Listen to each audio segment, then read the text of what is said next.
이번엔 김남근 더불어민주당 의원과 정치현안 그리고 3차 상법 개정안에 대해서 이야기 나눠보겠습니다. 어서 오십시오. 네, 안녕하세요. 서울 성북을 김남근 국회의원입니다. 네. 자, 앞에 길게 얘기는 했지만 어제 하루 종일 제일 화제가 된 게 한미 정상회담이어서요. 어떻게 보셨습니까? 우리 한국은행 총재님께서 다행스럽고 굉장히 잘된 협상이다 이렇게 말씀하셨는데요. 네. 저는 같이 공감하고 있고요. 자동차와 그 부품 관세는 이제 경쟁국 수준으로 내려가게 됐고 또 반도체도 굉장히 중요한데 이제 대만보다 불리하지 않게 됐고요. 그 다음에 그 의약품 같은 경우에는 이제 최애국 대우도 받을 수 있게 됐고 또 우리가 굉장히 우위에 있는 항공기 부품이나 복제약품 같은 경우는 아예 무관세로 전환이 돼서 큰 이제 성과를 얻었다 이렇게 생각이 들고요. 우려했던 이제 농촌 부분, 이제 쌀이나 쇠고기 추가 개방 네. 부분에 대해서 개방하지 않기로 해서 잘 이제 방어되고 또 얻을 것도 얻었던 국익과 실리를 잘 챙긴 이제 그런 협상이 아닌가 생각합니다. 네, 아주 호평을 주셨는데 국민의힘 쪽에서는 이런 평을 내놨습니다. 일단 트럼프 대통령이 원하는 대로 마무리됐다. 또 7월 대미 투자 설명과 달리 현금 부담이 과도했다. 특히 외환시장에 미칠 충격과 국가 부채 증가 등 부작용이 상당할 것이다. 이런 지적을 했는데 여기에 대해서는 어떻게 생각하십니까? 그래서 외환시장 이제 부담을 주는 문제가 상당히 걱정됐던 것인데요. 네. 그 2천억 달러에 대해서는 이제 10년 동안 매년 상한을 200억 달러로 해서 이제 나눠서 하기로 했고 네. 또 그것도 이제 외환시장에 부담을 줄 우려가 있다. 그런 경우에 있어서는 금액과 시기를 다시 조정할 수 있도록 안전장치를 뒀거든요. 또 투자 내용도 뭐 트럼프 쪽에서 요구하는 이제 뭐 무리한 투자에 대해서 다 투자라는 게 아니라 상업적 합리성이 있는 어떤 이익을 낼 수 있는 이제 그런 것에만 투자를 하기로 했고 그 다음에 이제 수익 배분도 5대5로 하기로 했고 20년 내 회수가 안 되게 되면 이제 다시 조정하기로 해서 네. 걱정했던 내용들은 이제 많이 해소가 되었다 이렇게 생각합니다. 네. 마지막으로 안보 관련해서 핵 동력 잠수함, 네, 원자력 잠수함 확보를 제안을 했는데 이 정도까지 강하게 공개적으로 제안할 거라는 예상이 보도로는 별로 나오지는 않았어요. 이 제안은 어떻게 보셨습니까? 뭐 협상에서 또 저희가 또 얻을 것도 또 얻어야 되는데 네. 특히 이제 우리가 이제 잠수함에서 이 디젤 잠수함만 있다 보니까 자막 능력이 떨어져서 북한이나 이제 중국의 잠수함을 추적하는 것들이 이제 잘 안 됐기 때문에 네. 이 안보 공백을 메우기 위해서 이 핵잠수함의 이제 연료가 될 수 있는 것들을 이제 확보할 수 있도록 하는 그런 것들을 얻어낸 것입니다. 네, 알겠습니다. 자, 코스피 지수가 6월 달이었죠. 그때 3천을 돌파했어요. 근데 그때 2천에서 3천까지 오는데 3년 6개월이 걸렸다라고 했고요. 근데 넉 달 만에 지금 4천을 돌파를 했습니다. 지금 의원님이 민주당 이제 코스피 5천 특위 위원이신데요. 이때 특위가 출범할 때요. 당시에 4천 돌파 시점 언제쯤 될 거라고 생각하셨어요? 올해라고는 생각은 안 했고 이제 한 내년쯤 될 수 있지 않을까. 잘 개혁이 추진된다면 이렇게 네. 생각을 했는데요. 뭐 네. 생각보다는 이제 좀 빨리 왔다 이렇게 볼 수 있을 것 같고요. 네. 역시 이제 그렇게 되는 것들은 코리아 디스카운트가 이제 해소돼 가고 있다 이렇게 네. 생각을 합니다.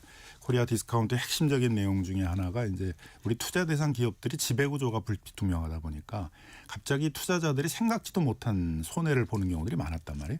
갑자기 잘 돼 나가던 회사를 쪼개가지고 뭐 합병을 한다라든가 유망 사업들을 떼어내가지고 자회사를 만든 다음에 별도 상장한다든가 이제 이런 우려들이 많았는데 네. 그런 지배구조 개선을 통해 가지고 이제 이런 부분들을 좀 해소를 하니까 안심하고 투자할 수 있다. 특히 이제 해외 투자자 이제 특히 이제 연기금 같은 해외 연기금 같은 데들이 이제 많이 와서 문의를 했었었는데 중국에서 투자 자금들이 많이 빠져나와서 그 대기하고 있는데 이게 이제 다른 데는 가진 못하고 한국으로 들어오고 싶은데 한국의 이제 주식 시장이 굉장히 불투명하다. 그런 것 때문에 이제 안심하고 투자하기가 어렵다. 뭔가 투자할 수 있는 모멘텀이 필요하다는 얘기를 많이 했었는데 지배구조 개선이나 이제 상법 개정 같은 것들이 이루어지니까 이런 걸 계기로 해서 이제 지금 그 외국인 투자자들도 안심하고 많이 투자하고 있는 상황이다. 또 우리나라 네. 국내 투자자들도 좀 안심하고 투자를 할 수 있는 이제 상황이 되니까 그게 코스피에 반영되고 있다 생각합니다. 네. 앞서 4천은 내년쯤 올해는 예상을 원래는 하지 않으셨다라고 말씀을 하셨는데 이제 올해도 계속 상승을 할 건데 이제 그 상승의 수준이 뭐 4천까지 간다. 근데 이제 뭐 주식시장이라는 게 그렇게 무슨 딱 떨어지게 뭐 어느 시점에 네. 어디까지 간다라고 전망할 수 있는 그런 시장이 아니잖아요. 네. 그러니까 이제 그런 거 자체가 이제 무리인 거고. 그래서 이제 또 당연히 나오는 꼬리 질문이겠죠. 5천원 언제 돌파할 거로 예상하십니까? 이게 뭐 주식시장을 언제까지 어디까지 간다 이렇게 할 수 있는 건 아니고 네네. 우리가 추진하고자 하는 이제 개혁들이 꾸준히 추진된다면 뭐 충분히 갈 수 있다 생각을 합니다. 네. 저희들이 이제 올해 내에는 이제 자사주 개혁들을 통해서 네. 이제 자사주라는 거는 이제 뭐 투자도 안 되고 배당도 안 되고 어정쩡하게 활용되지 않는 어떻게 보면 자본이 될 수가 있는 것인데요. 그게 우리나라 시가총액의 6% 정도 되거든요. 그러니까 네. 굉장히 이제 많은 부분들이죠. 그래서 그런 부분들을 좀 해소를 해서 다른 나라들은 이제 자사주는 원칙적으로 취득을 하게 되면 소각을 하거든요. 네. 소각을 하면 이제 남은 주식의 가격이 올라오니까 배당과 같은 효과가 있어서 주주 환원 정책으로 많이 쓰는데 우리는 이제 자사주를 그렇게 쓰는 것들이 아니라 이제 굉장히 과다하게 보유하고 있다가 갑자기 어떤 경영권 분쟁이나 지배주주의 그 지배력을 강화할 시기가 되게 되면 그걸 우호 세력한테 싼 값에 넘겨가지고 하다 보니까 오히려 주가가 떨어지게 만드는 그런 이제 악영향이 있거든요. 네. 그래서 이제 그런 부분들을 이제 해소하겠다고 하고 있는데 뭐 이런 부분들도 앞으로 주가 상승에 상당히 좀 좋은 영향을 줄 것이라 이렇게 생각을 하고요. 네. 또 일본처럼 이제 일본은 이제 연기금이라든가 뭐 은행과 같은 기관 투자자들이 지배 구조에 문제가 있는 기업들이라든가 배당 성향이 낮은 기업들에 대해서 이제 개선들을 계속 요구하는 작업들을 했어요. 그걸 이제 스튜디오십 활동이라고 그러는데 네. 그런 이제 스튜디오십 활동들을 강화하기 위한 이제 것들을 이제 하고 있거든요, 저희가. 그래서 이제 앞으로는 그 스튜디오십 활동들을 하고 있는지에 대해서 이행 점검이나 평가들을 안 했는데 앞으로는 이제 그런 국민연금이나 은행 기관 투자자들이 그런 스튜어드십 활동을 하고 성과가 있었는지를 좀 매년 평가하도록 이렇게 할 예정입니다. 네. 그럼 그것도 굉장히 이제 일본의 사례에서 나타난 것처럼 주가 상승에 큰 영향을 미칠 것이어서 이런 부분들이 이제 하나씩 좀 추진되면 그러면 이제 뭐 5천까지 갈 수 있다 이렇게 생각하고 있습니다. 네. 지금 이제 특위에서 후속 입법 말씀하신 내용들을 검토하고 있는 것으로 보도가 되고 있는데 지금 시점에서 가장 자주 보도가 되고 있는 게 이제 자사주 소각 의무화 관련입니다. 일단 이 논의가 당내에서 어느 정도까지 왔고 이견들이 있는 걸로 알고 있어요. 이견이라기보다 발의한 법안들 내에서 강론들이 조금씩 다르시잖아요.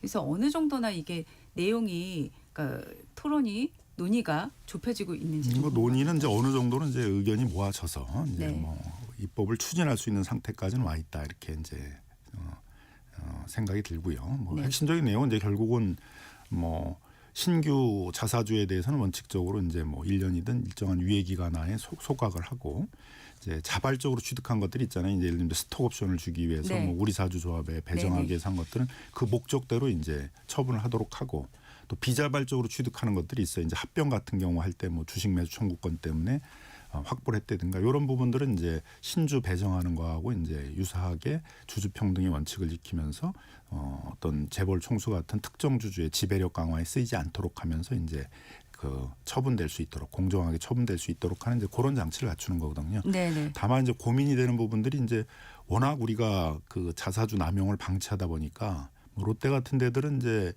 뭐 자사주를 30%나 갖고 있는 비율이 데들도 굉장히 있어요. 높더라고요. 그러니까 이게 뭐 한 5% 미만이면 이제 이렇게 큰 고민이 없을 텐데 5% 10% 이렇게 과다하게 갖고 있는 회사들이 많아서 네. 10% 이상만 286개 기업이나 됩니다. 그래서 그거 이제 기존 자사주에 대해서는 이제 소각을 원칙으로 하는데 이제 어떤 방식과 이제 기간들을 얼마나 줄 것인가 뭐 이런 부분들을 이제 고민하고 있는 네. 상황입니다. 거의 입법이 될 수 있는 수준까지 의견이 좁혀지신 거죠. 예, 네. 이제 물론 또 재계의 또 의견도 들어야 되고, 네네네. 물론 이제 절차가 또 또 저희가 이제 있으니까요. 자사주를 이렇게 이제 뭐 다른데 남용하지 못하도록 하면 당연히 이제 재계 쪽에서는 그동안 이제 자사주를 가지고 경영권 방어 수단으로 활용을 해왔다라고 이제 얘기를 하시는데 그러면 경영권 방어를 위한 이제 다른 수단 같은 것들이 주어져야 되는 거 아니냐. 그래서 이제 그런 것들은 이제 재계하고 얘기를 하면서 재계가 요구하는 또 경영권 방어 수단에 관한 또 그 의견들도 수용을 해서 그렇게 또 같이 좀 추진을 할 그런 예정이 있습니다. 재계 의견을 듣고 추진을 하면 입법 시점은 대략 언제로 목표를 잡고 계십니까? 뭐 가능하면은 이제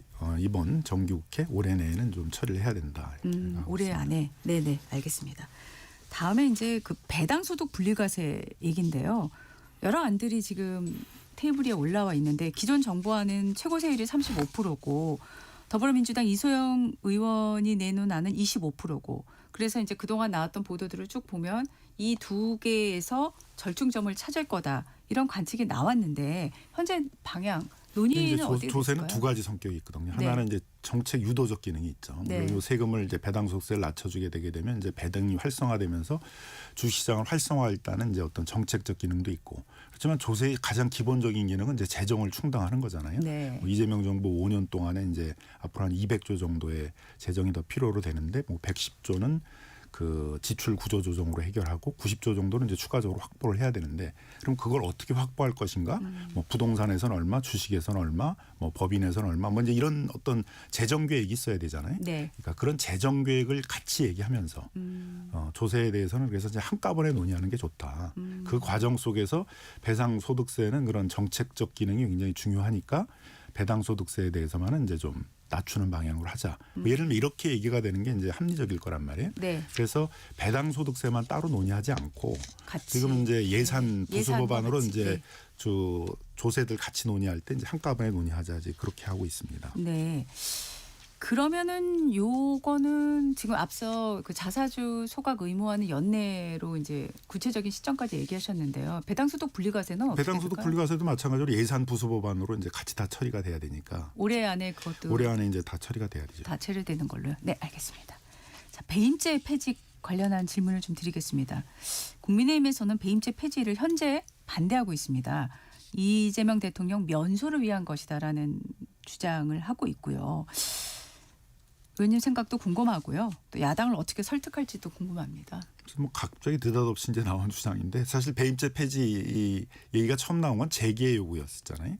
저희가 이제 상법 지배구조 개선을 하는데 네. 이사의 충실 의무를 주주회까지 확대한다 이렇게 하니까 그러면 그게 이제 민사 책임만이 아니라 형사적인 배임죄도 확대되는 거 아니냐 이런 이제 문제 제기가 있었고 이참에 좀 배임죄 자체가 뭐 임무에 위배하여 이런 게 굉장히 추상적이잖아요. 근데 뭐가 임무에 위배하는지 자체가 모호한데 또 실제로 운영되다 보니까는 이제 굉장히 많은 것들이 다 그 검찰들이 자의적으로 해석해서 수사를 시작을 하고 뭐 이렇게 하다 보니까 이제 재계 부담이 많다. 그래서 재계 쪽에서 요구한 것이거든요. 그래서 그때 상법 개정 논의를 하면서 이미 상법 개정 후에는 이제 배임죄 폐지나 완화에 대해서 논의를 하겠다. 이렇게 서로 약속을 저희가 했던 것이고 네. 그래서 재계하고 이제 논의를 하고 있는 거거든요. 네네네. 그러니까 이걸 갑자기 이제 무슨 대통령을 끌어들이고 그런 것들은 이제 정치적 공세의 내용이라고 보고요. 네. 재계하고 이제 협의를 하면서 이것도 이제 정리할 예정이 있습니다. 네. 그런데 이제 또 보도를 보면 시민단체에서도 배임죄 폐지를 반대를 하고 있습니다. 그러니까 정확히 얘기하면 예. 배임죄를 폐지하는 게 아니고 네. 그 회사를 운영하시는 분들이 그 임무에 위배해서 회사나 주주들에게 피해를 입혔을 때 그 책임을 이제 묻는 방식에 대해서 네. 그거를 이제 그 배임죄와 같은 추상적인 형태가 아니라 좀 구체화된 유용화된 여러 법들을 만들어서 그걸로 이제 형사 처벌을 하겠다라는 것이거든요. 그럼 배임죄 폐지와 대체 입법도 대체 입법이 이제 동시에 되는 것이지. 예. 그 지금 배임죄로 처벌하고 있는 그런 형사 책임에 대해서 아무런 책임을 묻지 않겠다 그런 건 아니라는 것이죠. 네. 그래서 지금도 네. 법무부에서 네. 그 배임죄에 대한 판례들을 쭉 분석을 해가지고 예. 그것들을 다 유용화하는 작업들을 하고 있거든요. 하고 있군요. 그럼 이제 그 유용화하는 것들을 뭐 형법 개정안으로 반영되는 게 있고 어떤 것들은 이제 제일 많은 게 금융이거든요. 이제 자기 아는 친인척들에게 이제 담보도 없이 막 돈 빌려줬다가 이제 돈 떼이는 것들 이런 게 전형적인 배임죄인데 네. 그런 것들은 이제 뭐 상호저축은행법, 뭐 은행법 이런데 이제 그런 게 들어갈 수도 있고 네. 뭐 예를 들면 이제 소위 지적재산권 같은 경우도 아무한테나 막 빌려줘가지고 사용하게 하는 거 이것도 배임죄로 처벌하고 있는데 그럼 그 개통의 법들에 그런 내용이 들어가야 될 거 아닙니까? 예. 그래서 그런 것들을 좀 정리하는 작업을 하고 있다는 것입니다. 네. 그러면 배임죄 폐지와 대체 입법까지 같이 이렇게 통으로 진행이 돼야 되는 걸로 이해가 되는데요. 예, 그렇습니다. 네, 요거는 좀 시간이 걸리겠네요. 그러면은. 그래서 뭐 법무부에서 지금 뭐 준비를 굉장히 열심히 하고 있다고 저희가 얘기를 듣고 있어서 네네. 뭐 연내에 그것도 그 네. 법무부에서 그 네. 유용화 작업하는 것들을 제출해 주면 국회에서 이제 논의를 해서 처리할 예정이 있습니다. 알겠습니다. 정치 현안에 대한 질문 좀 하겠습니다. 어제 결국 그 운영위가 김현지 대통령실 부속실장 증인 채택 문제를 놓고 협의를 했지만 결국은 증인 채택이 안 되고 불발이 됐습니다. 야당의 비판이 또 거세고요. 근데 이 출석을 갖고 지금 많이 거론된 게 이제 시간 얘기거든요. 민주당에서 오전 출석을 얘기했다고 보도가 나오고 있고 국민의힘에서는 오후까지 있어야 된다. 이제 이런 얘기를 했고, 근데 이게 이렇게 관심이 굉장히 많았기 때문에요. 근데 뭐 쟁점은 시간이 아니라 네. 신문하려고 그러냐, 뭘 질문하려고 그러냐가 이제 쟁점이었고요. 질문의 내용이 문제다, 쟁점이다. 네. 이런 증인을 말씀이시죠. 채택할 때는 이제 네. 뭘 질문하겠다라는 이제 쟁점이 있고 네. 그 질문에 이제 필요성이 인정이 되면 이제 채택을 하는 거잖아요. 네. 그 논의를 계속했는데 왜 해야 되느냐에 대해서 정확한 얘기를 안 하는 거예요. 그냥 막연히 불러다 놓고 뭐 여러 가지 얘기들을 다 물어보겠다라는 식이니까 그런 방식으로는 이제 증인 채택이 어렵다.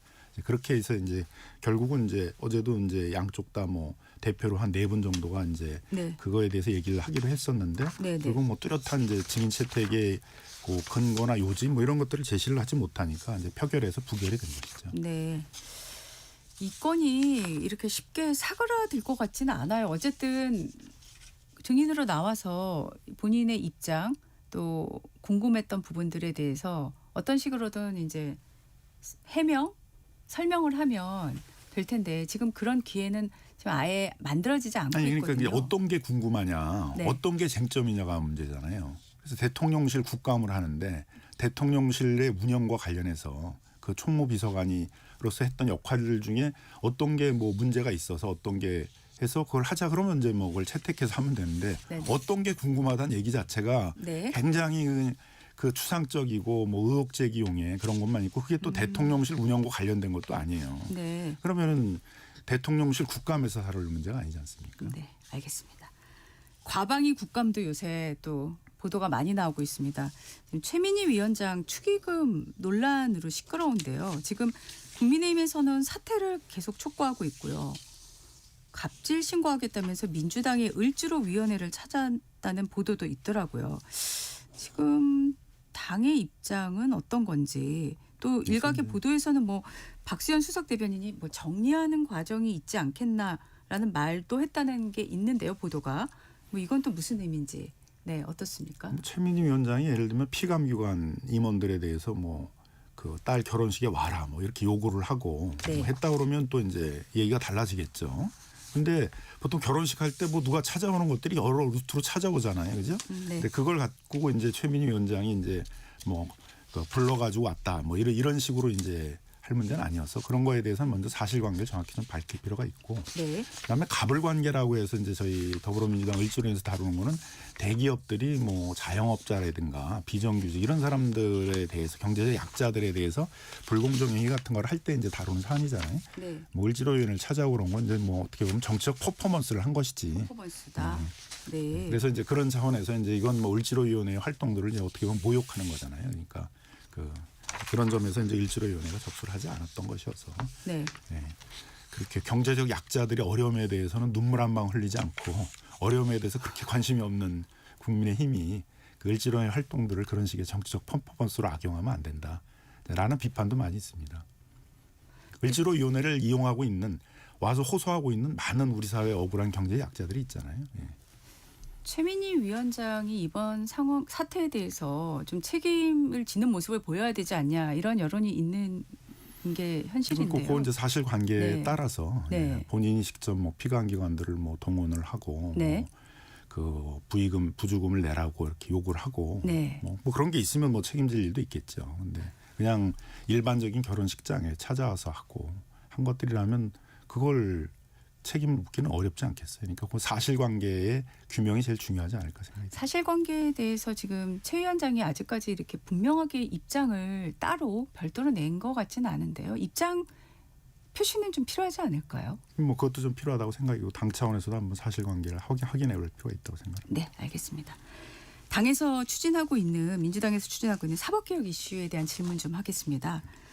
지금 재판중지법 도입, 사법행정 개혁 필요성이 이 에이펙 정상회의 시작하기 전에 이제 많이 제기가 됐고 또 특위도 만들어지고 하는 보도들이 나왔습니다.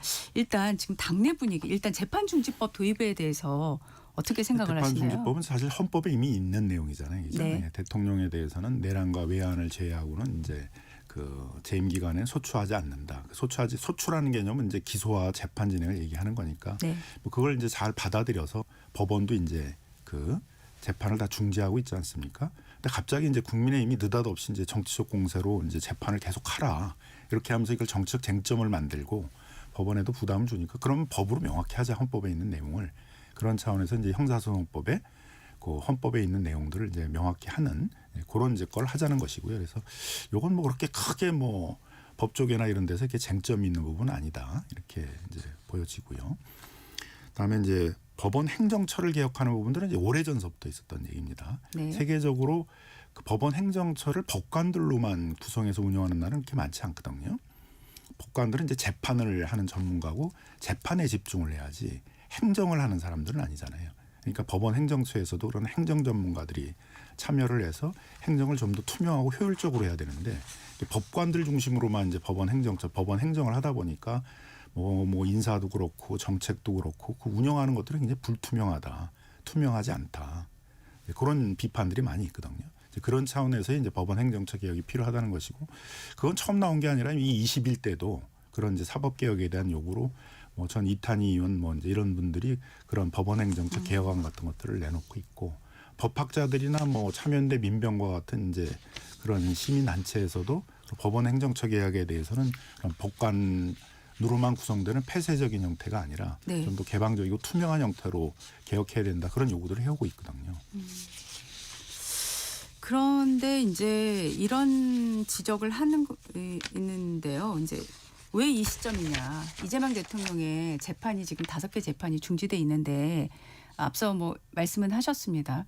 헌법에 이미 이런 개념이 다 명시가 있는데 이거를 이제 헌법에 있고 법원에서도 구체화, 이제 네네. 중지를 했는데 네네. 이제 국민의힘에서 이걸 자꾸 정치적 쟁점하잖아요. 이제 재판을 재개하라 이렇게 네네. 이제 얘기를 하고 있고 네. 이제 국민들 중에서는 이제 일부 판사들 중에 정치적 성향이 있는 판사들이 재판을 실제로 그런 국민의힘의 요구대로 정치적으로 재개를 하면 어떻게 하느냐 또 이런 우려도 있으시니까 네. 그럼 그걸 헌법에 있는 내용들을 명확히 하자 이제 이런 것이죠. 네. 필요하다는 입장은 확실하신 것 같고요. 근데 지금 이제 당의 사법개혁 5대 과제에는 이 두 가지는 지금 포함되어 있지 않은 상황인데요. 앞으로 그러면 이게 좀 더 확장돼 가지고 7대 과제로 들어가서 당론으로 추진된 가능성은 어떻게 보십니까? 뭐 이제 당론으로 추진하기로 한 이제 그 5가지 과제에 대해서는 이미 이제 네. 당론으로 추진하기로 했고요. 네. 나머지 과제에 대해서도 이제 법사에서 논의를 해가지고 네. 추진을 할 이제 그런 예정입니다. 네, 알겠습니다. 앞서 이제 그 자본시장과 관련한 질문들 중에 제가 빠뜨린 게 하나 있었습니다. 지금 그 금융투자 소득세 관련한 질문인데요. 원래 이재명 대통령이 대선 공약으로 제시를 했던 건데 지금 이 금투세에 대한 논의는 어떻게 돼가고 있는지 앞으로 이게 또 뭐 지금 수면 아래라고 제가 표현하는 게 정확하게 상황을 설명하는지는 모르겠습니다만은 이게 좀 당 차원에서 논의가 될 가능성이 있는지 좀 궁금한데요. 조세는 원칙적으로 한 조세 별로 얘기하지 않는다. 모든 조세를 하나씩만 논의하면 다 세금은 내일 사람들 입장에서는 다 깎아주면 좋은 거잖아요. 그죠? 네네. 근데 그럼 나라를 어떻게 운영을 하겠어요? 그러니까 조세 얘기는 먼저 재정 얘기를 하고 네. 전체적으로 재정을 운영하는 데 있어서 네. 이재명 정부 5년 동안에 이제 신산업도 지금 육성을 해야 되는데 굉장히 많은 투자를 해야 될 상황이고 또 양극화도 심해졌기 때문에 이제 경제 약자들을 지원하는 그런 복지 행정이라든가 이런 것도 필요로 되기 때문에 그런 걸 하기 위해서는 얼마 정도의 재정을 추가적으로 확보해야 된다가 먼저 논의가 돼야 되고 거기서 이제 뭐 조세 수입을 확대하는 형태로 뭐 한 90조 정도를 더 확보해야 된다 그러게 되면 결국 이제 조세 얘기를 할 수밖에 없잖아요, 그죠? 그러면 이제 그거를 조세 형평의 원칙상 뭐 주식시장에서는 부동산에서는 법인에서는 뭐 이렇게 이제 그 골고루 형평성 있게 걷어야 되고 만약 이제 주식시장에서 그런 재원들을 확보해야 된다면 어떤 방법으로 할 것이냐 할 때 이제 다시 금투세 얘기를 하면서 금투세를 다시 이제 도입을 해가지고 그런 좀 더 공평하고 안정적으로 그런 재정 수입을 확보할 수 있는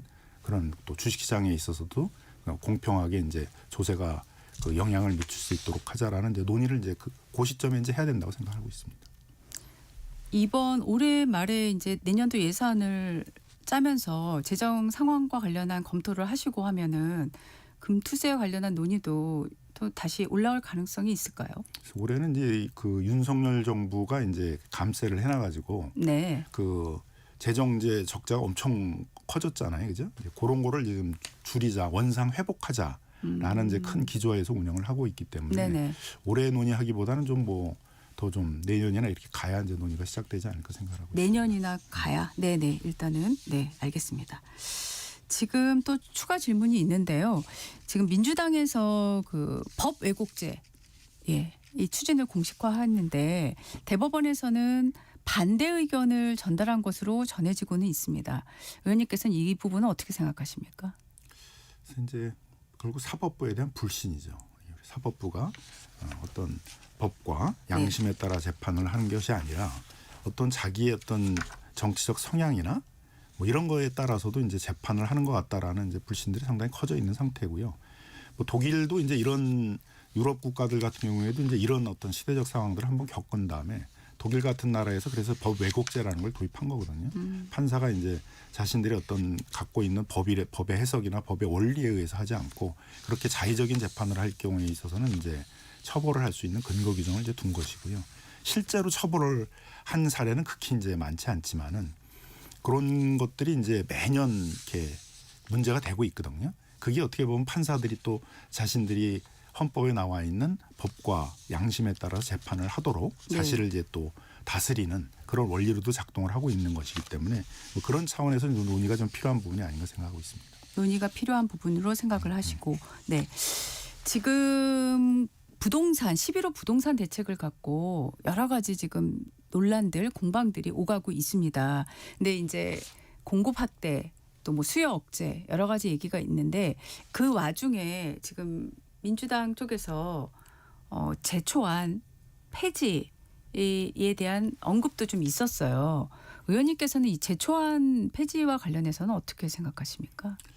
일단 이제 저희가 이렇게 부동산 시장이 굉장히 비상 상황에 처해 있는 거는 윤석열 정부 3년 동안에 서울 지역의 주택 공급이 급감을 했거든요. 네. 그 직전 3년과 윤석열 정부 이제 3년을 비교해보면 착공 기준으로 하게 되면 2022년도에 한 절반 정도가 줄었어요. 그리고 2023년에 또 한 60% 정도 줄었고 2024년에도 한 절반 정도 줄었습니다. 그럼 그게 3년 후에 효과가 나타나거든요. 아파트는 3년 착공을 하면 3년 후에 입주를 하니까. 그래서 2022년에 착공이 대폭 준 게 지금 2025년에 나타나고 있고 내년에는 그 착공이 준 게 더 크니까 내년에 이제 더 공급이 줄어들게 되겠죠. 네네. 그리고 그 다음 해까지 이제 크게 줄는 상황이어서 이런 비상 상황에 좀 대비하기 위해서는 네. 시장을 좀 실수요자 중심으로 꼭 이제 무주택자와 같이 이제 내 집을 마련할 필요가 있는 사람들 중심으로 재편할 필요가 있고 네네. 그 다음에 이제 그런 데 있어서 제일 중요한 건 이제 금융 정책이라고 생각을 해서 저희들이 이제 금융 정책 중심으로 이렇게 대비를 하고 있는 것이고요. 네네. 조세 문제에 대해서는 이제 조세 문제로 단기적인 집값 대책을 한다 이런 것들은 이제 저희가 하지 않겠다. 조세 문제는 아까 말씀드린 것처럼 이제 전체적인 재정 계획 하에서 재정을 더 추가적으로 확보할 필요가 있으면 그런 논의하에서 국민들께 이제 우리가 재정 확보가 필요하니까 뭐 보유세든 뭐 제초안이든 뭐 하겠습니다. 이렇게 이제 얘기를 하겠다는 것이고요. 그래서 제초안을 따로 부동산 대책으로 따로 논의하지는 않을 것이고 뭐 필요하다면 이제 그런 전체적인 재정 계획과 관련해서 논의를 하고 제초안을 거둬서 또 뭐 예를 들면 강북의 외곽 지역이나 이런 데는 투자를 필요로 하는 데들도 많이 있거든요. 네. 알겠습니다. 낙후된 지역에 있어서는 또 이제 뭐 도로라든가 뭐 공공시설이라든가 공원이라든가 이런 학교라든가 또 투자를 해야 될 때들이 있으니까요. 네. 오늘 말씀은 여기까지 듣겠습니다. 지금까지 김남근 더불어민주당 의원이었습니다. 고맙습니다. 네, 감사합니다. 잠시 후 진격의 경제 이어갑니다.